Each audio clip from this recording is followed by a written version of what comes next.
Mario Joseph, bienvenue à l'émission Changer de voix. Merci d'être avec nous aujourd'hui. Je vous en prie, que Dieu vous bénisse. Je suppose que nous pouvons commencer par une question simple. À quoi ressemblait ton enfance? D'où es-tu originaire? Parle-nous un peu de vous. Mes arrière-grands-parents viennent de Turquie, mais ils sont venus s'installer en Inde. Dans le sud du Kerala, un endroit appelé Wayana. C'est une belle station de montagne. Nous sommes 6 enfants à la maison, et je suis le 3e. Quand j'étais dans le ventre de ma mère, il eut une infection de l'utérus. Donc tous les médecins ont dit que l'enfant mourrait dans l'utérus. Et les médecins forçaient ma mère à avorter l'enfant. Mais elle est très dévouée à Allah, Dieu. Donc elle n'a pas accepté le conseil d'aucune personne. Elle a prié Allah en disant, « Allah, la vie t'appartient. Je sais que tu peux donner la vie. Si tu donnes la vie à ce bébé, je te dédierai ce bébé. » C'était son offrande ou une reddition. Et miraculeusement je suis né, pensant que je mourrais dans l'utérus. Parce que j'ai été dédié à Dieu, mes parents ne m'ont pas envoyé à l'école. Donc mon enfance fut très mauvaise, parce que quand mes frères, sœurs et voisins allaient tous à l'école, je n'avais pas la liberté d'y aller, parce que j'appartenais à Dieu. Et à l'âge de 8 ans, ils m'ont envoyé dans un collège arabo-musulman, pour faire de moi un musulman Molana. Donc jusqu'à 8, si vous me demandez, je ne me rappelle pas de toutes les choses, mais je me souviens entre 5 et 8 de certains de ces choses. Donc mon enfance n'était pas très heureuse, parce que c'était contre mon souhait. Vous savez, ils ne m'ont pas demandé, « Es-tu prêt pour aller pour Dieu ?» Rien de tel. Ils ont eux-mêmes offert, et ils ont dit que tu es pour Dieu. Tu es devenu un imam avant d'avoir 18 ans, n'est-ce pas? Oui. Comment cela s'est-il passé? Ok. Pour nous, pour devenir musulman Molana, cela signifie que vous devez étudier la philosophie et la théologie. Donc dans la philosophie, vous aurez 5 ans, ou presque. Pendant ces 5 années, vous aurez à étudier la métaphysique, l'épistémologie, la logique, etc. et la langue arabe également. Puis le deuxième terme est votre période de théologie. Il est appelé Muqtasar. Le premier est Muqtasar, et le second est Motowel. Donc dans la période de Motowel, vous aurez à étudier la théologie. Vous savez la théologie morale, et la théologie coranique, les lois de charia et toutes ces choses. En déant les 10 ans, certaines personnes être âgées de 12 ans, mais ceux qui sont très bien, dans les études avec des performances, en déant les 10 ans, ils peuvent achever leurs études. Alors j'ai fait mes 10 ans d'études dans ce collège arabe, celui situé dans Sud Kerala. J'ai fait mes études là. Quand exactement as-tu commencé à penser que cela n'était pas vrai? Quand as-tu commencé à t'éloigner de l'islam, ou je veux dire, quand as-tu commencé à te tourner vers le christianisme? Ok. Alors que je travaillais dans un moshi musulman comme un imam, comme un prêtre de la congrégation, une fois je prêchais dans la mosquée que Jésus-Christ n'est pas Dieu. Pour moi, Allah seul était Dieu. Et je crois qu'Allah ne s'est jamais marié, donc pas de fils pour Allah.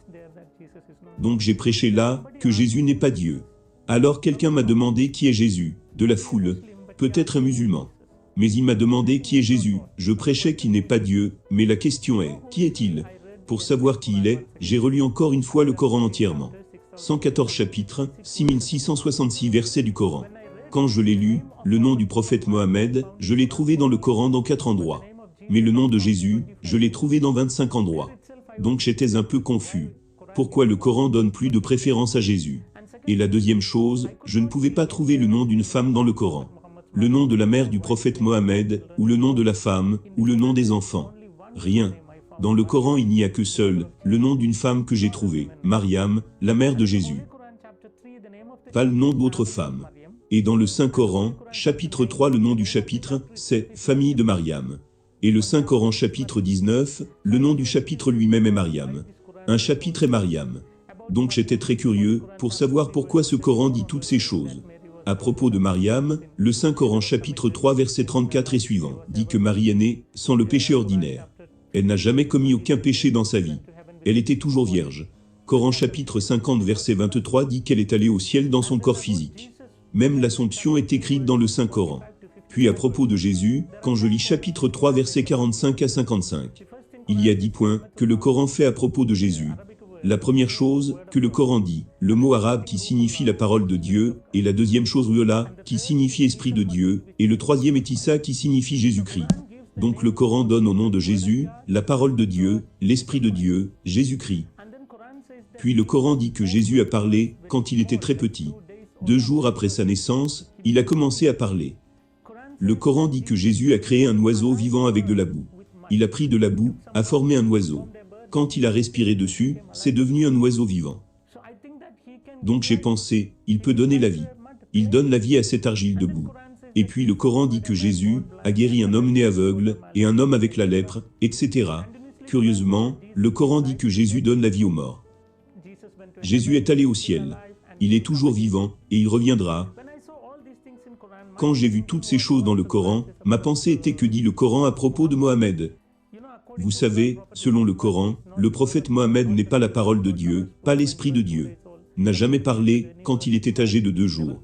N'a jamais créé un oiseau avec de la boue. N'a guéri aucun malade. N'a jamais ressuscité de mort. Il est lui-même mort, et selon l'islam, il n'est pas vivant, et il ne reviendra pas. Donc il y a beaucoup de différences entre ces 2 prophètes. Je n'appelais pas Jésus comme Dieu. Vous savez que mon idée était qu'il était un prophète, mais il est un prophète plus grand que Mohammed. Donc un jour je suis allé voir mon professeur, celui qui m'a enseigné pendant 10 ans au collège arabe, et je lui ai demandé, « Professeur, comment Dieu a créé l'univers ?» Et il a dit que Dieu a créé l'univers par la parole. Par la parole.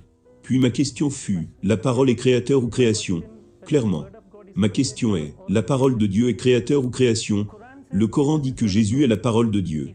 Si mon professeur répond que la parole de Dieu est créateur, cela signifie que Jésus est créateur. Donc les musulmans devraient devenir chrétiens. Supposons qu'ils répondent que la parole est création, il sera piégé. Vous savez pourquoi? Il a dit que toutes choses furent créées par la parole. Suppose qu'ils disent que la parole est création, alors comment Dieu a-t-il créé le monde? Donc il ne pouvait pas dire que la parole est créateur, il ne pouvait pas dire que la parole est création. Donc il fut assez en colère, il m'a poussé hors de la salle et a dit, « La parole n'est pas le créateur, ni la création. Sors d'ici. » Ils disent que la parole est création. Ils essaient de prouver. Ils disent que la parole n'est pas le créateur, n'est pas la création. Mais pas Dieu, pas Dieu. Pas le créateur, pas la création. Donc pas Dieu, et également pas la création. Aussi qu'ils ne sont pas égaux avec Dieu, c'est tout leur problème. Donc quand il a dit ça, j'ai dit à mon professeur, la parole n'est pas le créateur, pas la création, c'est pourquoi les chrétiens disent que la parole est fils de Dieu. Puis il m'a dit, s'il y avait un fils pour Dieu, je dois lui montrer la femme de Dieu. Sans aucune femme, aucune chance d'avoir un fils. Alors j'ai montré une partie du Coran. Le Coran dit que Dieu peut voir sans les yeux. Dieu peut parler sans la langue. Dieu peut entendre sans les oreilles. C'est écrit dans le Coran, j'ai dit, si c'est le cas, il peut avoir un fils sans une femme. Donc là nous avons eu une énorme argumentation. J'ai pris mon Coran, je l'ai gardé sur ma poitrine, et j'ai dit, Allah, dis-moi ce que je devrais faire, parce que ton Coran dit que Jésus est toujours vivant, et que Mohammed n'est plus. Dis-moi qui devrais-je accepter? Après ma prière j'ai ouvert le Coran. Quand j'ai ouvert le Coran, j'ai vu le chapitre 10 verset 94. Vous savez ce que dit le Coran?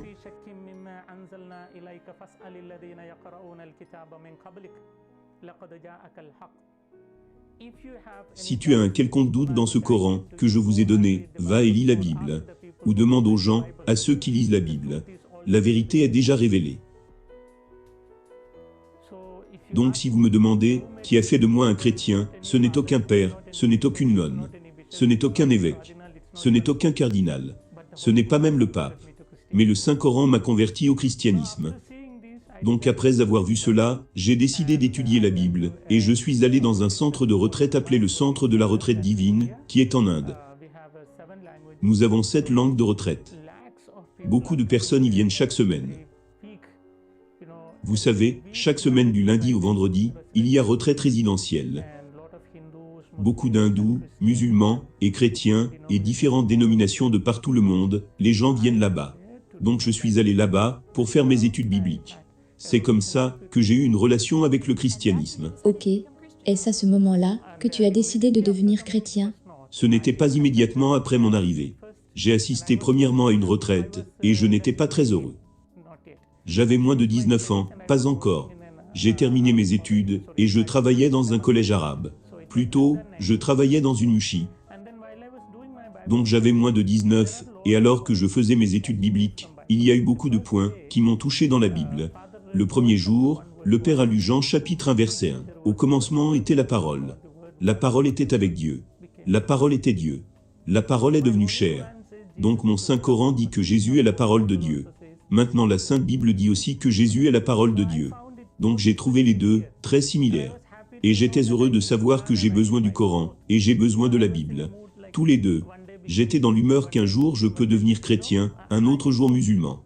Un autre jour chrétien, ainsi de suite. Que j'ai besoin des deux.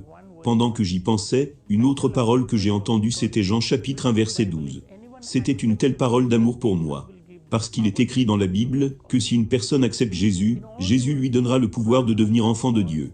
Vous savez, dans tous les versets du Coran, Allah appelle les êtres humains esclaves, et Allah est le maître. Le maître ne peut pas aimer l'esclave. L'esclave ne peut pas aimer le maître. Je n'aime pas être appelé esclave par quelqu'un. Le Coran dit que vous êtes esclave. Mais quand j'ai entendu Jean chapitre 1 verset 12, qui dit « Si vous croyez en Jésus, Jésus vous donnera le pouvoir de devenir enfant de Dieu. » Immédiatement j'ai dit « J'ai besoin de Jésus, parce que je veux être un enfant de Dieu. » De là j'ai commencé à appeler mon Dieu « Papa ». Jusque-là je ne savais pas que je pouvais appeler Dieu « Papa ». Vous savez, Jésus a enseigné la prière en langue araméenne. Notre Père qui est aux cieux. En langue arabe, Aboun signifie « Notre Père ». Et si vous me demandez, je ne peux pas exprimer ma joie chaque fois que j'appelle Dieu, mon Père. Chaque fois que j'appelle Dieu, Père. Et chaque fois que je pense que le Créateur de l'univers est mon Père, j'ai une sorte de joie que je ne peux pas exprimer. C'est au-delà de mon. Une expérience ne peut pas expliquer. Seulement vous pouvez comprendre par expérience. Donc j'aime vraiment appeler mon Dieu, Père. De là j'ai décidé d'accepter Jésus. Donc c'est là que tu as pris la décision de devenir chrétien? Oui. Et l'as-tu dit à ta famille? Non. J'étais resté au centre divin. Et beaucoup d'autres points ont touché ma vie. Et j'ai décidé de devenir chrétien. À ce moment, je manquais à la maison, donc mes parents ont pensé que j'étais dans ma moshi. Et les gens du moshi pensaient que j'étais à la maison. Quand ils ont tous les deux communiqué, ils ont compris que je n'étais pas à la moshi, ni à la maison. Donc ils ont cherché partout. Ils ont donné des avis dans les news, dans beaucoup de journaux, à la télévision, etc. Enfin, ils m'ont trouvé dans le centre de retraite catholique, et finalement mon père vint là-bas. Et c'était horrible, parce qu'il m'a battu sauvagement. Je saignais du nez, et j'étais inconscient. Et il me ramena à la maison. Je ne sais pas comment il m'a pris, mais d'une façon ou d'une autre, il me ramena à la maison. J'étais inconscient. Quand j'ai repris conscience, j'étais dans une petite pièce sans aucun vêtement. J'étais complètement nu. Et mes mains et mes jambes étaient enchaînées avec un cerf. Et je ne pouvais même pas parler, car il y avait de la poudre chili dans ma bouche, nez, yeux et vous savez, partout où il y avait des blessures, sur ma peau, ils ont appliqué du chili là aussi, pour que j'ai des brûlures. Et ils ont fait tant de choses, car il est écrit dans le Coran, dans plus de 18 endroits, de combattre les non-croyants. Et il est écrit dans certains endroits de tuer celui qui rejette l'islam. Donc mon père était en train d'obéir à la loi du Coran. Donc il veut faire quelque chose. Et pendant ces quelques jours, ils ne m'ont pas donné de nourriture ou d'eau, et j'étais séché, et quand mes lèvres se blessaient, j'essayais de lécher le petit saignement, pour mouiller ma gorge. Puis mon frère est venu, et a uriné dans ma bouche. Il disait, « C'est la punition pour toi de croire au Christ. » Et ensuite, après plusieurs jours, sans nourriture, ni eau, mon estomac est devenu essoré, et mon corps était devenu faible. Et je suis devenu comme un squelette. Finalement, j'ai perdu le pouvoir de ma mémoire. Je ne pouvais même pas penser, parce que pas de nourriture, pas d'eau. Donc comme un homme mort. Je ne sais pas combien de jours, plus de 20 jours dans la chambre. Et un jour, mon père vint dans la chambre, et il retira ma chaîne. Je n'étais pas réveillé. Et il serra ma gorge très profondément, pour savoir s'il y avait la vie dans mon corps. Donc quand il serra très profondément, je ne pouvais pas respirer. Donc quand j'ai ouvert mes yeux, j'ai pu voir un grand couteau dans sa main. Alors mon père dit, « C'est ton dernier moment, aucun espoir. » Il dit, « Si tu as besoin d'Allah, je te permettrai de vivre. Si tu as besoin de Jésus, je vais te tuer. » Vous savez que j'étais dans les entrailles, tous ont dit que je devrais mourir, mais ils m'aimaient tellement. Ils ont prié, et ils ont eu la vie pour moi. Et maintenant ils veulent me tuer. Donc je ne sais pas. Je connais très bien mon père, il allait me tuer. Donc quand j'ai su que c'est mon dernier moment pour la mort, j'ai pensé, de toutes les façons, Jésus est mort, mais il est revenu. Si je crois en Jésus et que je meurs, moi aussi, j'aurai ma vie. Vous savez, une sorte de joie. Il est mieux de mourir en Jésus. Quand j'ai décidé, soudainement une lumière tomba sur mon front. Une lumière, quelque chose tomba sur moi. Et il y eut comme une sorte de choc électrique, traversant toutes mes veines. J'étais tellement énergique, vous savez, à partir de quelque part, un flux énergétique vint dans mon corps. Et je ne pouvais pas me contrôler moi-même. Il y avait plein d'énergie dans mes os. J'ai retiré la main de mon père. Et j'ai crié, Jésus.